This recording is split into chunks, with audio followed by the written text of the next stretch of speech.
Polisi terus menyelidiki pengunggah meme ibu negara dengan istri Presiden Korea Selatan yang kadung viral di media sosial, meski sang pengunggah sudah menghapusnya. Diduga pelaku adalah warga Bantul, Yogyakarta bernama Karisma Jati. Usai menjadi pembicaraan dan mendapat kritikan dari banyak pihak, Karisma pun menyampaikan permintaan maafnya secara terbuka. Namun hal ini tak menyurutkan Polri untuk melanjutkan kasus secara pidana. Di sisi lain, keluarga Presiden dalam hal ini putra ibu negara, Kaesang dan Gibran, yang terkenal aktif di media sosial, tampak tidak melaporkan secara resmi sang pengunggah ke pihak berwajib. Lalu mungkinkah pelaku dijerat pidana? Sementara hingga hari ini tidak ada laporan delik aduan terhadap Karisma. Dan mengapa hal ini masih terjadi? Risak secara verbal melalui media sosial. Sementara jerat hukum dengan Undang-Undang ITE menanti. Ya, itu yang akan saya bahas di Apa Kabar Indonesia malam hari ini, pemirsa. Sekiranya unggahan yang memang sudah sempat dihapus dan pengunggahnya, yakni dengan akun Twitter Koprofil Jati, memang sudah meminta maaf terkait unggahan tersebut.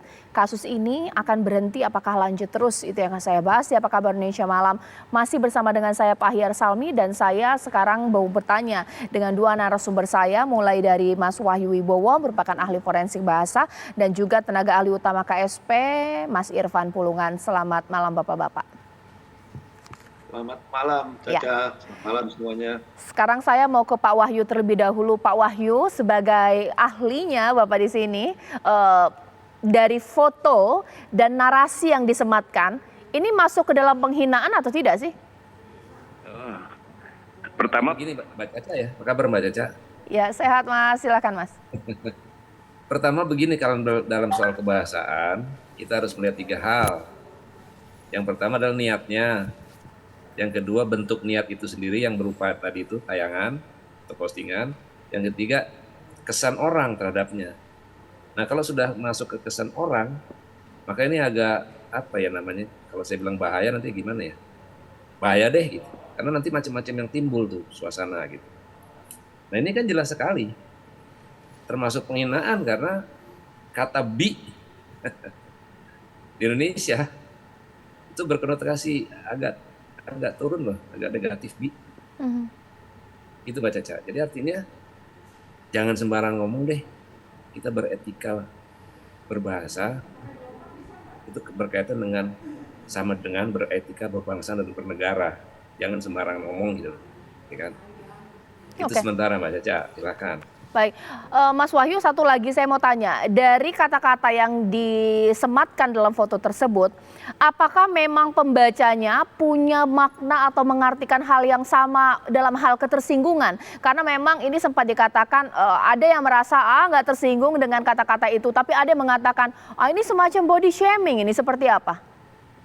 Body shaming, pertama kita hidup dalam etika berbangsa dan bernegara. Tidak bisa kita sembarangan ngomong kepada ibu negara atau bapak negara lah. Sama seperti kita boleh sembarangan bicara kepada ibu kita sendiri kan. Itu loh. Jadi jangan sembarangan ngomong gitu loh. Apalagi kemudian diviralkan. Itu selalu dalam persoalan berbahasa itu akan ada dua respons yang muncul. Yang pertama tidak setuju dan setuju. Tapi kita nggak bisa ngomong yang tidak setuju dong. Yang setuju mungkin lebih banyak loh, diam-diam gitu. Gitu loh. Yang namanya, apalagi soal body, nggak bisa itu dibicarakan di depan layar gitu, nggak bisa. Diviralkan itu nggak bisa. Kita menghormati ibu negara gitu. Saya tidak kenal dengan Bu Irana, tapi saya amat menghormati beliau sebagai ibu ya. Mbak Caca. Gitu ya. Oke, sekarang saya ke Pak Ahyar. Pak Ahyar, ini sebenarnya dalam hukum pidana ini apa? Delik aduan atau seperti apa? Karena polisi memang belum berstatement. Hanya sempat mengatakan, kami sudah kantongi identitas dari pelaku. Ini kan bikin publik bertanya-tanya, ini mau ditangkap atau enggak ya? Meskipun belum ada statement ya. Ini seperti apa, Pak? Ya, kalau menurut hemat saya, kita lihat dulu jenis deliknya. Mengenai masalah penghinaan ini, aturan pokoknya ada di dalam KUHP, Kitab Undang-Undang Hukum Pidana, mulai diatur dalam pasal 310 sampai 320, 319 lah gitu ya. Saya lupa sampai terakhirnya. Dikatakan dengan tegas di dalam pasal 319 bahwa delik yang ada di dalam bab penghinaan ini adalah delik aduan, kecuali terhadap penghinaan yang dilakukan kepada pegawai negeri. Itu aja. Artinya selain dari pegawai negeri statusnya, maka ini adalah delik aduan. Sekarang apakah akan dipakai nanti kalau memang berlanjut kasus KUHP atau apa Undang-Undang ITE? Karena akan liwat mengenai masalah teknologi yang maju. Di dalam Undang-Undang ITE kita diatur di dalam pasal 45 ayat 3. Di pasal 45 ayat 3 ini ketentuan tindak pidana mengenai masalah penghinaan, pencemaran nama baik ini tadi, itu merujuk ke pasal 27 ayat 3 Undang-Undang ITE. Di dalam penjelasan pasal 27 ayat 3 Undang-Undang ITE dikatakan di situ bahwa ketentuan penghinaan yang di sini ini merujuk kepada hak berlaku ketentuan yang ada di dalam KUHP. Nah, di dalam KUHP mengatakan ini adalah delik aduan. Nah, sehingga kasus ini bisa bergerak nanti bagaimanakah ibu negara kita menyikapi yang ada warganya dia yang melakukan ya meme apa namanya seperti ini ya WhatsApp yang dilakukan seperti apa sikap beliau. Nggak bisa polisi bertindak tanpa ada pengaduan dari yang bersangkutan. Kalau kita lihat dari keterangan tadi, dua putra beliau tidak ada bereaksi untuk arah ke memproses secara pidana orang ini. Jadi boleh saja kita gerah masyarakat mungkin ini udah keterlaluan nih. Seperti yang ahli bahasa kita katakan, nggak boleh sembarangan ini ngomong. Ini kan mengenai masalah ibu negara kita. Boleh kita begitu. Karena ini adalah urusan penghinaan itu bukan terhadap ibu negara. Penghinaan itu dia melekat kepada orang perorangan, bukan kepada statusnya. Jadi orangnya. Nah, di dalam KUHP kita itu, jadi kepada orang per orang yang status ada di situ hanyalah pegawai negeri tadi. Baik. Tinggal pertanyaan kita, apakah ibu negara juga akan kita statuskan sebagai pegawai negeri? Kalau itu pendapatnya, mungkin dia nanti tanpa pengaduan dari yang bersangkutan, dari beliau, ibu negara kita, tentu polisi bisa memproses. Saya ingin sebenarnya, kalaulah memang benar pihak kepolisian kita sudah mengantongin nama tadi, bagus juga, mungkin jaga-jaga ya.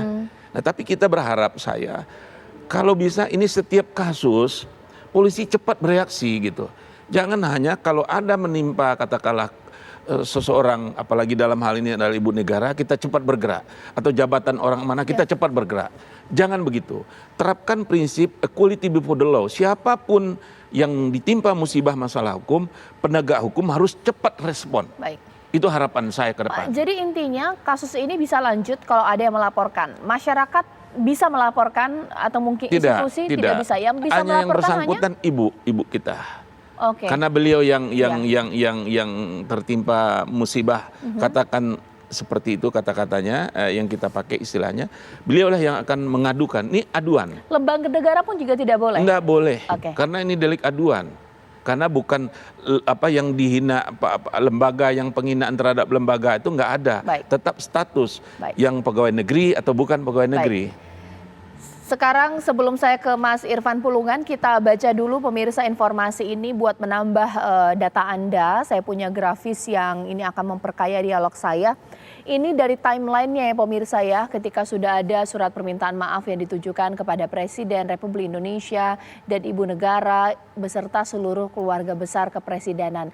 Inilah kiranya potongan-potongan kata-kata yang disematkan atau diungkap oleh Karisma Jati meminta maaf. Iya, Karisma Jati meminta maaf kepada keluarga besar Presiden atas unggahan di media sosial. Termasuk kerabat, staf, pejabat di lingkungan kepresidenan, permintaan maaf saya nyatakan dengan tulus di lubuk hati yang paling dalam tanpa unsur keterpaksaan maupun kepura-puraan. Tapi saya nggak lihat ini permintaan maaf langsung ke Ibu Iriana Joko Widodo. Kenapa ya? Oke, di sini juga ada sempat kata-kata dan jika dari pihak terkait bermaksud mengadakan tuntutan hukum, maka saya akan menerima dengan lapang dada atas segala hukuman yang adil dan setimpal. Mas Irfan, setuju tidak sih dengan apa yang disampaikan oleh Pak Ahyar Salmi di sini, harus ibu negaranya yang melaporkan atau keluarga ya? Kalau dari KSP sendiri kira-kira akan ambil langkah nggak ya? Ya, Mbak Caca, perlu kita pahami bersama, kita harus punya bijak ya, punya kesantunan melakukan komunikasi di ruang publik, ya ini media sosial.